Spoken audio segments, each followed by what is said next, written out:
সকলকে স্বাগত জানাই আমাদের ইউটিউব চ্যানেলে। আজকের এই ভিডিওতে আমরা ভূগোলের একটা ইম্পর্টেন্ট টপিক নিয়ে আলোচনা করব। বিভিন্ন সেমিস্টারে তোমাদের এই টপিকটা রয়েছে, হয়তো অনেকে থার্ড সেমিস্টারে, অনেকে ফার্স্ট সেমিস্টারে। সেটি হলো পাইলোম্যাগনেটিজমটা কি। এই পাইলোম্যাগনেটিজম একটা ইম্পর্টেন্ট কনসেপ্ট, হয়তো তোমরা বই পড়ে ঠিকমতো বুঝতে পারছো না, কিন্তু আজকের এই ক্লাসটা যদি ঠিকমতো তোমরা ফলো করো তাহলে এই পাইলোম্যাগনেটিজম সম্পর্কে পুরো কনসেপ্ট তোমাদের ক্লিয়ার করতে পারবে। পুরো ভিডিওটা অবশ্যই দেখো, যদি ভালো লেগে থাকে প্লিজ ভিডিওটা শেয়ার করো, সঙ্গে চ্যানেলকে সাবস্ক্রাইব করতে একেবারে ভুলবে না।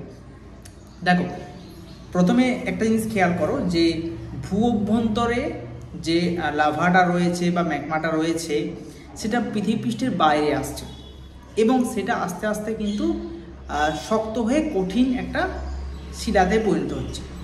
তো এই যে শক্ত কঠিন শিলা, এর মধ্যে তো অবশ্যই একটা আয়রন এই সমস্ত জিনিস রয়েছে, তো লোহা জাতীয় জিনিস কিন্তু রয়েছে।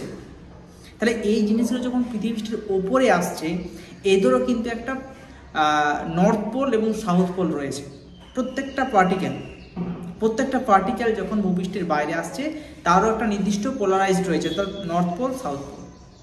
তাহলে যখন সেটা ভূপৃষ্ঠের বাইরে সে কঠিন হচ্ছে এবং তারা এই যে নর্থ পোল সাউথ পোল বিভিন্ন ডাইরেকশানে কিন্তু রয়েছে এবং আস্তে আস্তে যেরকম ভলকানোর সৃষ্টি হচ্ছে, ঠিক আছে, ওর এই ভলকানোর মধ্যে যে ভলকানিক কোণ সৃষ্টি হচ্ছে, শঙ্কু আকৃতির পাহাড় সৃষ্টি হচ্ছে, তার মধ্যে যে পার্টিকেলগুলো রয়েছে সেই পার্টিকেলগুলো কিন্তু একটা নির্দিষ্ট পোলার রয়েছে, অর্থাৎ নর্থ পোল সাউথ পোল রয়েছে। তারা বিভিন্ন দিকে কিন্তু ছড়িয়ে ছিটিয়ে থাকে প্রথমে, অর্থাৎ প্রত্যেকটা পার্টিকেলের ডাইরেকশন বিভিন্ন হয়।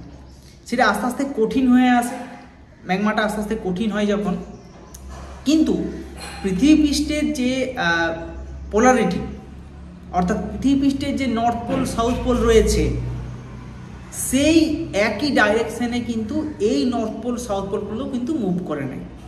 অর্থাৎ আমি কি বলতে চাইছি, যে পার্টিকেলগুলোর নর্থ পোল সাউথ পোল যদি বিভিন্ন ডাইরেকশানে থাকে, পৃথিবীর যে polarity north pole south pole যদি একদিকে হয়, মনে করো এরকমভাবে আছে, সেক্ষেত্রে এই যে পার্টিকেলগুলো আস্তে আস্তে তার ডাইরেকশন চেঞ্জ হয়ে নর্থ পোল সাউথ পোল হয়ে যায়। বোঝা গেছে? মনে করো এটা একটা হলো, আগে হয়েছে, বর্তমানে আবার অনুৎপাত হলো, আবার লাভা বেরিয়ে এলো, সেটা শক্ত হলো। দেখা গেল যে বর্তমানে কিন্তু পৃথিবীর পৃষ্ঠের যে ম্যাগনেটিক ফিল্ড বা পোলারিটিটা চেঞ্জ হয়েছে।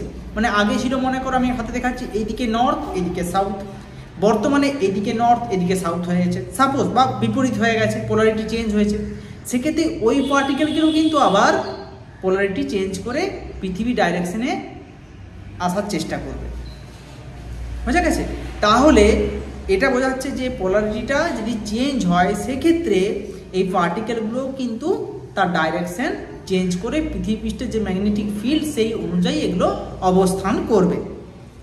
তাহলে বোঝা যাচ্ছে যে এই প্যালিওম্যাগনেটিজম একটা এমন একটা স্টাডি যার মাধ্যমে আমরা এই যে পার্থক্য ঘটছে, যদি পৃথিবীর পোলারিটি চেঞ্জ হয় সেক্ষেত্রে ম্যাগনেটিক যে পার্টিকেলগুলো তাদের পোলারিটি চেঞ্জ করেছে কিনা, কতটা চেঞ্জ করেছে, কোন ডাইরেকশনে চেঞ্জ করেছে, এই সম্পর্কে স্টাডি করতে কাজে লাগে যে কনসেপ্ট, সেটা হচ্ছে প্যালিওম্যাগনেটিজম। এই কনসেপ্টের সাহায্যে আমরা এই জিনিসটা স্টাডি করতে সাহায্য করি। এইটা হচ্ছে মূল কনসেপ্ট। এবার তোমাদের জন্য নোটসটা দেখে নাও, যারা নোটস লিখতে পারছো না তারা এই নোটসটা ভালো করে দেখে নাও, এখান থেকে নোটসও লিখতে পারবে। তো দেখো, এটা হচ্ছে প্যালিওম্যাগনেটিজমের নোটস। এখানে প্রথমে আমি লিখে দিয়েছি এটা জিনিসটা কি। এটি পাথর, প্রত্নতাত্ত্বিক পদার্থ, পলি ইত্যাদি সংরক্ষিত চৌম্বক ক্ষেত্র ব্যবহার করে পৃথিবীর চৌম্বক ক্ষেত্রে অধ্যয়নকে বোঝায়। ঠিক আছে, এরকম করে একটা ডিটেলস লিখে দিয়েছি। এটা ডেফিনেশন টাইপে তোমরা লিখতে পারো পয়েন্ট করে করে। এর গুরুত্ব কি, গুরুত্বটা তোমরা এখান থেকে সুন্দরভাবে দেখে দেখে লিখে নাও। ঠিক আছে, এই গুরুত্বটা লিখলে পয়েন্ট করে করে লেখা আছে। আচ্ছা, এখানে লেখা আছে প্যালিওম্যাগনেটিজম কীভাবে সমুদ্রতলের বিস্তার এবং প্লেট টেকটনিকের শক্তিশালী প্রমাণ প্রদান করে। এর মাধ্যমে কীভাবে সমুদ্রতলের বিস্তার এবং প্লেট টেকটনিকের ক্ষেত্রে একটা জোরালো প্রমাণ প্রদান করে তার উপায়। সেক্ষেত্রে আমরা একটা ডায়াগ্রাম এঁকে দিয়েছি, এই ডায়াগ্রামটা তুমি দেবে। ঠিক আছে, এভাবে ডিটেলসে পয়েন্ট করে লেখা আছে। নেক্সট হচ্ছে প্যালিওম্যাগনেটিকের প্রমাণ কী কী, সেই প্রমাণটা ছোট্ট করে একটা দেওয়া আছে।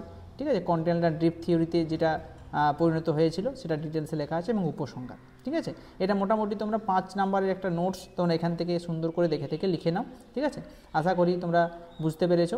যদি কোনো জায়গায় ডাউট থাকে অবশ্যই সেটা কমেন্টে জানাও, আর ভিডিওটা অবশ্যই তোমার বন্ধু বান্ধবীর কাছে শেয়ার করে দিও। Thank you.